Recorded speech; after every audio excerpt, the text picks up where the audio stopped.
Bonjour à tous, olé! On se retrouve aujourd'hui pour tester une nouvelle machine incroyable. Machine que j'attendais depuis longtemps. Pourquoi je crie?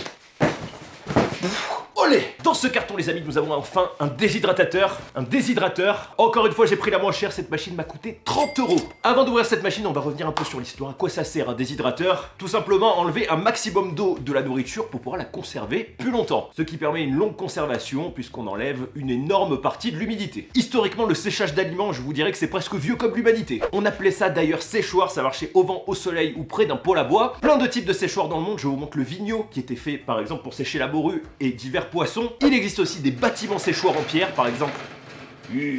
Énervé. Par exemple le Cled qui était fait pour sécher des châtaignes. Voici par exemple un déshydrateur à gazinière à bois avec un ventilateur puisque c'est bien important d'aérer la nourriture. Et voici un déshydrateur solaire moderne, donc qui permet de sécher tout simplement les aliments au soleil et au vent. Théoriquement on peut déshydrater absolument tous les aliments, mais vous allez voir qu'au niveau historique il y a quand même des aliments où c'est plus facile que d'autres. Par exemple tous les aliments gras sont très durs à déshydrater, beaucoup plus longs et peuvent malheureusement rancir pendant la phase de déshydratation. L'aliment le plus déshydraté historiquement dans le monde c'est tout simplement les fruits séchés. Pourquoi? Parce que le sucre participe aussi à la longue conservation des aliments secs. On a aussi bien sûr les algues sèches, alors plutôt dans les pays asiatiques, pas le nôtre, et puis tout ce qui est épices, tout ce qui est herbes aromatiques, et ce que vous voyez aussi souvent en supermarché, ce sont bien sûr les champignons, notamment les cèpes. Tout ce qui est viande et légumes se fait aussi, mais beaucoup plus rarement. La viande a une technique de séchage un peu différente, mais ça se faisait notamment pour les longs trajets, et d'autant plus différente en France, puisqu'on fait du saucisson, donc on part plus dans de la charcuterie, du séchage de charcuterie. Le séchage température moyenne, puisque vous pouvez le faire aussi au four, c'est juste que ça va être long, on va dire que c'est autour de 60 degrés, vous allez voir ça dépend des aliments,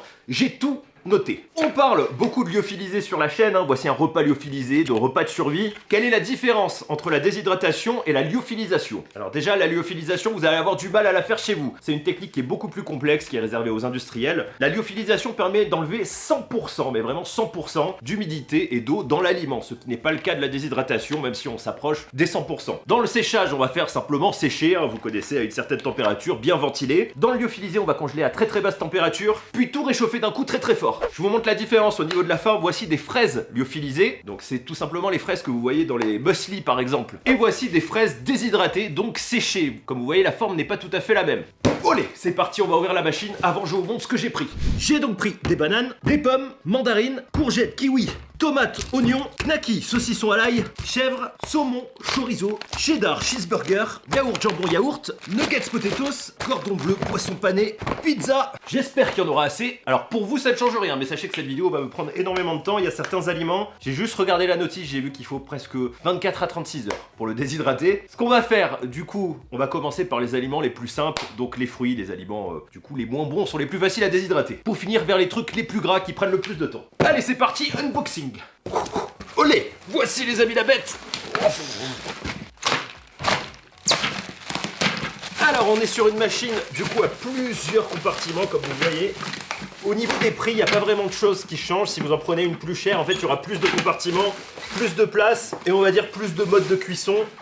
Olé! La machine fait 350 watts, il y a 5 compartiments, comme vous voyez. Puis c'est très simple, vous avez juste ici donc les températures, suivant l'aliment, voilà, de séchage. Si vous le voulez plus crispy ou plus séché, enfin moins croustillant on va dire. Et là, vous voyez, j'avais un peu peur, je me suis dit putain si ça garde l'eau, en fait il y a des trous. Donc l'eau s'évacue. Pour les fruits, petite astuce pour conserver la couleur, les tremper dans du jus de fruits, du même fruit. Alors la notice est en anglais, mais vous avez ici toutes les températures du coup en fonction de l'aliment. Et ici, faites pause, vous avez toutes les durées en heures. Vous allez voir, il y a des trucs, c'est vraiment long. La pomme, par exemple, 5 à 6 heures à 55-60 degrés. Alors que la banane, c'est 8 à 38 heures.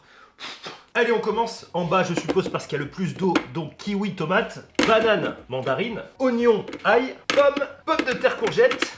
Et on rebouche. Je règle le bouton sur 60 degrés. Et là, on y va. Attention, on est parti pour 6 heures.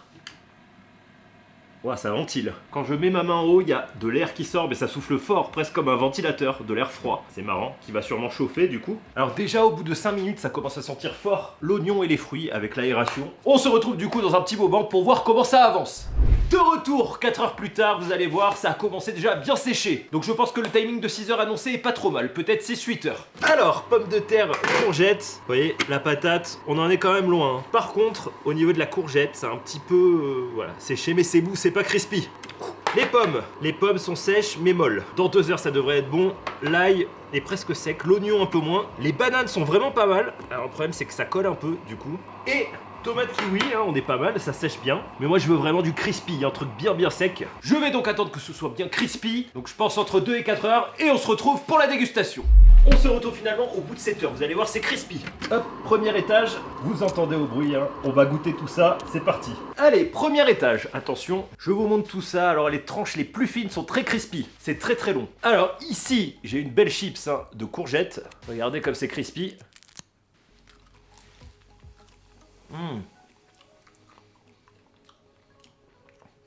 C'est super bon, ça fond dans la bouche. Je suis impressionné, vous savez par quoi? Parce que les aliments séchés d'habitude, c'est par le goût. Le goût est hyper prononcé. Ça a bien gardé le goût. Vient ensuite les chips de pommes de terre crues. Alors normalement c'est toxique, faut pas manger la patate crue. Le but... Oh, c'est dégueulasse. De mettre des chips crues, c'est tout simplement... Après d'en faire des paillettes pour faire comme la purée mousseline. Alors regardez quand même les tranches les plus épaisses, même au bout de 7 heures, hein, elles sont pas du tout crispy. Faut vraiment faire des tranches extra fines. On passe à un des meilleurs, hein, la pomme, regardez-moi ça. Alors la pomme, même les plus grosses tranches ont séché, du coup c'est plutôt pas mal.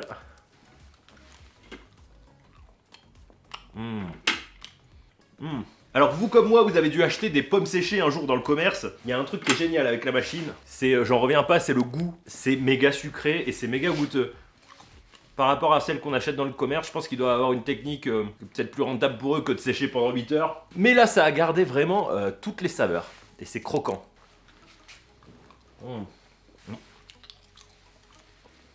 Très bon. On passe à l'oignon et à l'ail. Alors attention, la forme est belle. On commence à regarder par un oignon qui est vraiment bien grillé, bien déshydraté.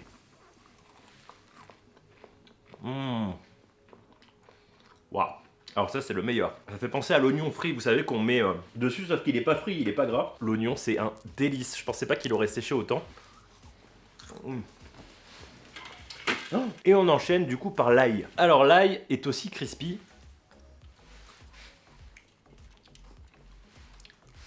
On dirait les chips. Tant qu'il est fort par contre. Mais l'oignon ça reste... Ah, celui-ci était un peu plus épais, vous voyez, il a pas totalement... Alors pourtant j'adore l'ail. Bon, c'est comme ça qu'on peut faire de l'ail en poudre, mais ça arrache la gueule de ouf.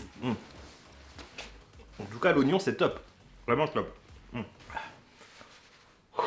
Ah, vous l'avez vu en vidéo, j'ai un ail qui est hyper fort. Je sais pas ce que c'est la variété, mais... On passe au suivant, on a de la banane et de la magnifique mandarine. Alors, la mandarine était un peu épaisse, on va voir ce que ça donne. La banane, elle est vraiment parfaite. Chips de banane. Hop. Alors là, c'est pareil, hein. On connaît tous les bananes dans les apéritifs séchés. Après là, c'est bizarre par contre. Mais en plus, ils rajoutent du sucre souvent. C'est délicieux, vraiment comme snack. Bon, même si c'est pour la survie, mais... Vraiment, je me régale. La clémentine, c'était plus dur. On va chercher une tranche très fine. Voilà, regardez ce que ça donne. Hein. C'est pas non plus crispy. Alors c'est bon, mais ça sert à rien, puisque l'intérieur... est toujours liquide malheureusement, donc la mandarine c'est très long, hein. Pourtant on est resté 7 heures. Par contre en crispy c'est vachement bon, on avait une petite tranche fine mais en fait c'est... Je pense que la mandarine faut la laisser presque 24 heures à mon avis. Dernier résultat qui est très beau, hein, le meilleur en plus c'était celui qui était tout en bas donc il a vachement bien marché. La tomate et bien sûr le kiwi, c'est magnifique. Alors le kiwi j'ai laissé la peau parce que c'était plus facile à découper, tant pis.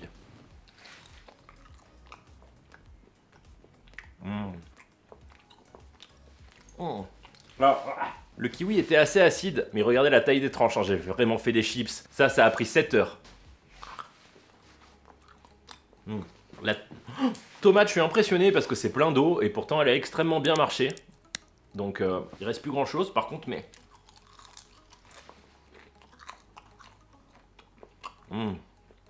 C'est bon. Chips de tomate, ça a marché extrêmement bien la tomate, hein.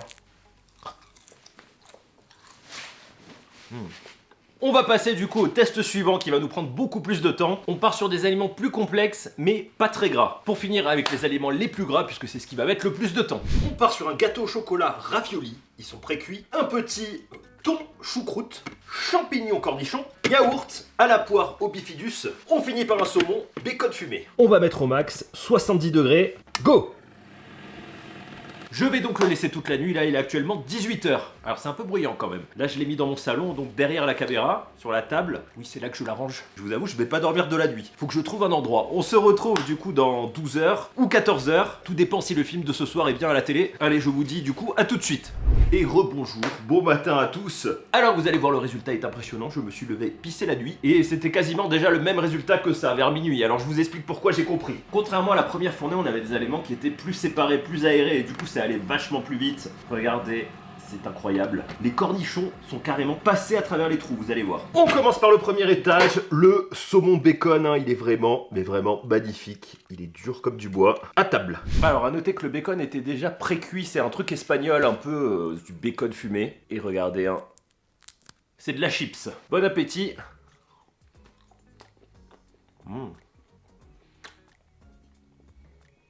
C'est bon. Alors ça fait vraiment penser aux produits de survie séchés, comme le beef jerky, mais au bacon fumé. Très très bon. On passe au saumon, hein. Alors la couleur est magnifique. Il est un peu plus mou, mais comme le beef jerky en fait. C'est parce qu'il est gras à mon avis. Wow. Alors je crois que c'est pas du saumon, c'est de la truite. Je vous avoue que de tous, c'est lui le meilleur. Mais vraiment lui le meilleur. Suivant, on passe, c'était les yaourts. Alors on avait le yaourt aux fruits et le yaourt sans fruits. Je sais plus lequel est lequel. Plutôt pas mal. On a fait de la protéine. Ah, celui-là est à la poire. Alors celui-là est nature. On a fait tout simplement du yaourt en poudre, hein, regardez. Ouais, généralement c'est le truc que tu manges pas dans ton frigo quand le truc a coulé. Bon appétit.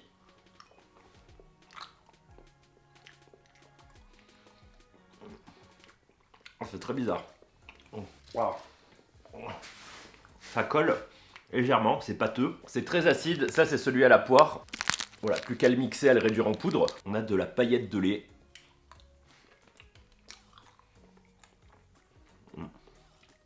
Ah, c'est meilleur avec le yaourt sucré. Ouais, mais je vous cache pas que c'est quand même rude, hein. C'est intéressant. Les cornichons et les champignons, ils se sont cassés la gueule, il n'y a plus rien, ils sont passés en dessous.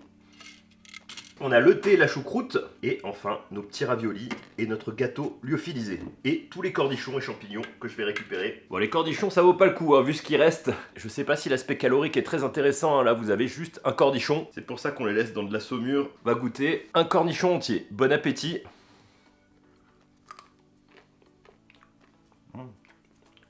Wow, c'est super bon, on dirait qu'on a un cornichon concentré. Un réduit en poudre, ça ferait une super épice. Wow, c'est hyper acide et hyper salé. Wow. Alors je suis impressionné, hein, par les cornichons, je vous avoue. Les champignons, alors c'est pas mieux. Voici ce que ça donne, un champignon entier. Alors c'était des petits, mais... chips de champignons de Paris.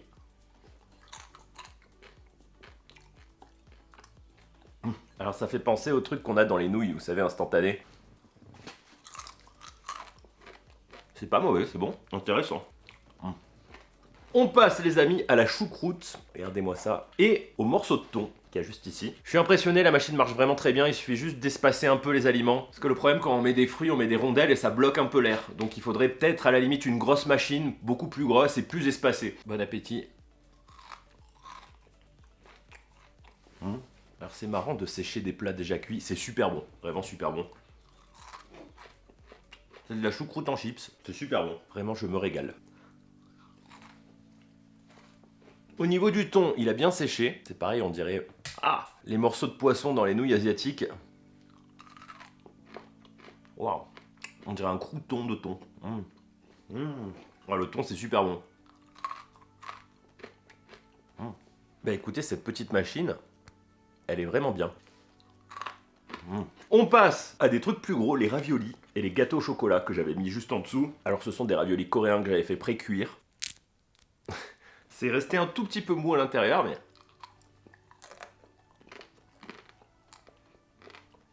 Oh, c'est bizarre. Alors finalement, ça fait une couche de protection dure sur le dessus, comme une conserve. On a fait des conserves de raviolis. C'est un peu dur à mâcher. Le gâteau au chocolat, c'était un gâteau, vous savez, avec un truc croustillant à la fin. On dirait qu'on a fait un sablé.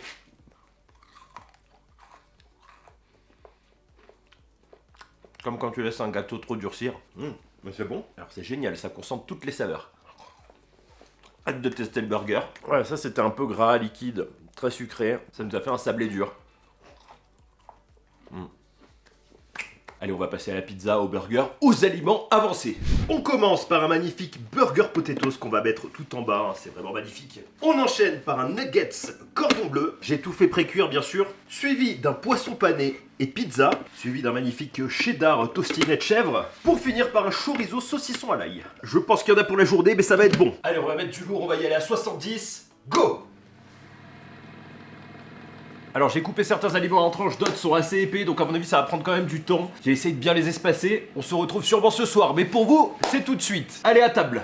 Et ben on se retrouve le soir, j'ai la dalle, il s'est passé 8 heures, alors tout est craquant, croustillant. Je vais vous montrer, l'attente était longue mais elle est bonne. Voici le résultat, alors vous allez voir le fromage, c'est un des trucs les plus impressionnants.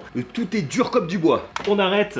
Voici le chorizo saucisson à l'ail. Le chorizo il a frit presque dans son gras, on dirait de la chips. Et le saucisson à l'ail, alors vous voyez, il est dur comme du bois, mais il transpire un peu de gras quand même. Vient ensuite, du coup, le fromage. Alors le chèvre, le problème c'est qu'il a coulé au travers en séchant. Du coup, il va falloir le décoller. Et regardez-moi ça. Vient ensuite le poisson pané, alors, qui a bien séché. Et bien sûr la pizza, les nuggets et le cordon bleu. Alors le cordon bleu, on dirait de la pierre, vraiment de la pierre. Le nuggets plus de la chips. Je les avais coupés en deux pour que ça aille plus vite. Ensuite, le burger. Alors le burger, il a vraiment une sale gueule, comme si tu l'avais fait trop cuire au four. Et les potatoes, elles sont vraiment sèches. Allez, c'est parti, à table.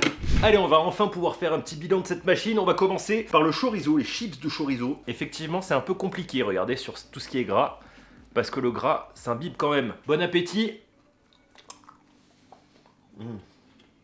Le chorizo, je pense que c'est le truc qui a eu le plus de mal à sécher. Pourtant, on est au bout de 8 heures, hein, c'est sec comme tout, mais c'est toujours très luisant.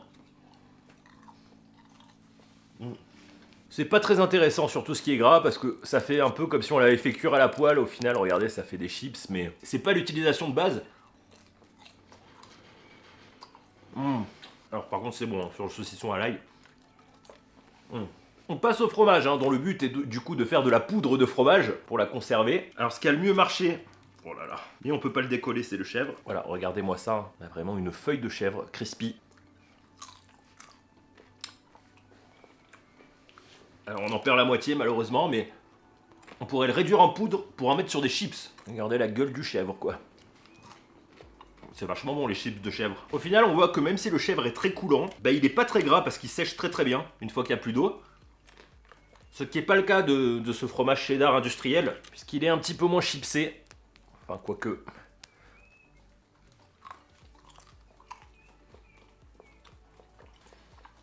Alors ça a aucun goût, aucune utilité hein, sur ce fromage, mais... Des fromages qui sont pleins d'eau, tu les fais sécher, ça fait ressortir le goût. Ceux qui sont trop gras, ça change pas trop, on va dire. Allez, on passe. Regardez-moi ça, hein, le poisson pané, il est magnifique. Et la pizza. Poisson pané, il est dur comme du bois. Ah, un petit peu mou peut-être à la fin. Non, c'est la panure qui est restée un peu molle. C'est bon. Ah, le poisson pané, c'est très bon. Vraiment très bon. Ah, j'ai des poils de lapin de partout parce que je viens de les brosser. On dirait du pain au poisson. La pizza, regardez-moi ça. Bon, c'est comme quand t'as laissé une pizza. Ah, elle est quand même un peu molle. Je pensais qu'elle avait plus durci. C'est comme quand on laisse une pizza à l'air libre en fait pendant 24 heures. Ouais, pizza rassis quoi. C'est bon. Très bon. Voilà, elle est très sèche. J'ai hâte de goûter les nuggets. Alors le cordon bleu en tranche, hein, c'est de la folie. Tout ce qu'on fait, ça sert absolument à rien. C'est juste cool. Regardez-moi ça, on dirait du pain de cordon bleu.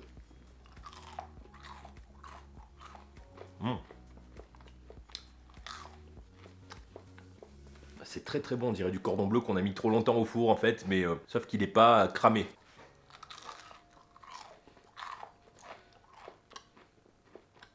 Un délice.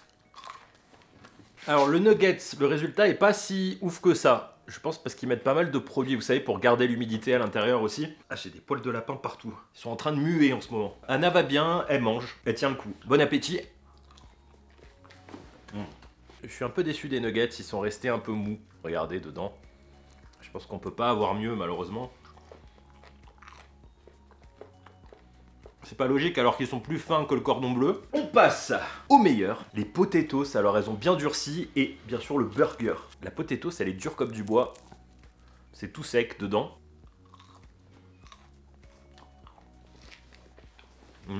C'est un petit peu étouffant. On dirait des chips larges. Mais c'est bon. Le burger, c'est vraiment un carnage. Hein. La viande, elle est dure comme du bois. Le pain aussi.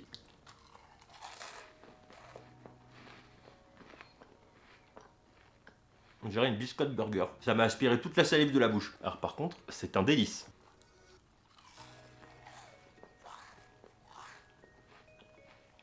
Alors j'aurais bien tenté de le faire entier, mais ça va être dégueulasse, hein, je vous avoue. Hein. Comme croquer dans un énorme pain de biscotte avec un steak sec. Mais comme ça, c'est bon. Le combo parfait de l'apocalypse. Bilan de cette machine, j'en suis plutôt content. Utilisation apocalyptique recommandée sur tout ce qui est herbes sèches, aromatiques. Très conseillé du coup comme historiquement pour la conservation des fruits, même si j'ai ma préférence pour faire de la confiture hein, pour conserver les fruits. Mais en situation apocalyptique, il faut qu'on ait du sucre pour en faire. Donc c'est pas mal pour les fruits. Après pour tout ce qui est burger, tout ça, ça sert à rien, hein, c'est juste pour le plaisir. La viande séchée, c'est possible aussi. Le gros défaut, et vraiment le plus gros défaut, c'est que vous avez vu le temps que ça met. Alors la machine consomme pas beaucoup, 350 watts hein, par rapport à d'autres machines, mais quand tu la laisses tourner 8 heures, au final c'est pareil que les autres machines, voire plus. Donc si vous êtes dans le sud comme moi, que vous avez du soleil, privilégiez un déshydrateur solaire. Hein. Moi je vous conseille parce que ce sera plus économique. Là c'est pas très économique parce qu'on est obligé de bien espacer pour que l'air circule et que ça sèche plus vite. Et encore ça met 8 heures. Petit nuggets. Voilà, en tout cas, on devait tester cette machine depuis longtemps, une vraie machine de l'apocalypse. Je compte sur vous pour faire péter un max de pouces bleus. Si vous voulez voir une machine dangereuse qu'on a faite récemment, la machine du Sri Lanka, c'était une surprise incroyable, vous allez voir. Abonnez-vous bien sûr, parce qu'il y aura plein d'autres machines, hein, pour ceux qui ne le sont pas encore. Je vous tease un peu sur Insta pour les nouveautés, ne manquez pas les lives où on peut discuter sur Twitch. Si vous avez des questions, mentionnez-moi sur le Discord, ou des recettes incroyables, et TikTok pour faire toujours plus de roulades. En attendant l'apocalypse, mangez gras, survivez, et à bientôt, ciao!